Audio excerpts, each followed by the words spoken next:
নবদ্বীপের সুন্দর সেবা, বৃন্দাবনে গিয়ে কি করব? বলে আমার পোশাক পাল্টে যাবে, আমার নাম পাল্টে যাবে, আমার বয়স পাল্টে যাবে। গুরুদেব সব ঠিক করে দেবেন এবং সেখানে গুরুরূপা সখী বামে।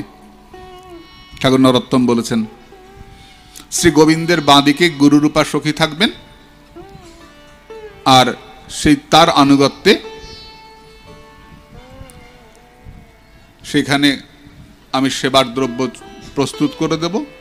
কিভাবে দেব? আমি আমার গুরুদেবকে দেব, তিনি তার গুরুদেবকে দেবেন, তিনি তার গুরুদেবকে দেবেন, তিনি তার গুরুদেবকে দেবেন, এমনি করে কুঞ্জে পৌঁছাবে। এবার রাধারানী দেখলেন মালাটা খুব সুন্দর, বললেন আরে ভাই সুন্দর মালা তো, কে গেঁথেছে? ওই সখী গেঁথেছে, ওই দাসী। এবার যদি কোনো সময় আমার ডাক পড়ে, আমি উৎসুক হয়ে থাকবো কখন প্রাণেশ্বরী আমাকে ডাকবেন।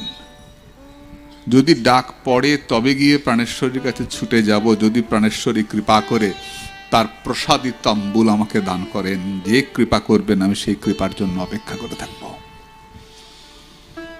রামচন্দ্র কবিরাজ নিয়ে এসছিলেন না আঁচলে করে তাম্বুল, নিয়ে এসছিলেন তো গুরুদেবের সঙ্গে গিয়ে মঞ্জুরি নুপুর খুঁজে দিয়ে। রাধারানী দিয়েছিলেন তাম্বুল, আর সেই প্রসাদী তাম্বুল নিয়ে এসছেন। এখানে গুরু শিষ্য বসে ভজন করছেন, আর দুজন দুজনের দিকে তাকিয়েছেন, হাসছেন, আর সুগন্ধে ভরে গেছে চতুর্দিক। কোত্থেকে আসছে এত সুগন্ধ? গুরুদেব বললেন দে, সবাইকে দে। ওইখানে যা পেয়েছিলেন প্রসাদী তাম্বুল, এখানে দেখা গেল শিষ্যের আঁচলের মধ্যে সেই তাম্বুল বাঁধা।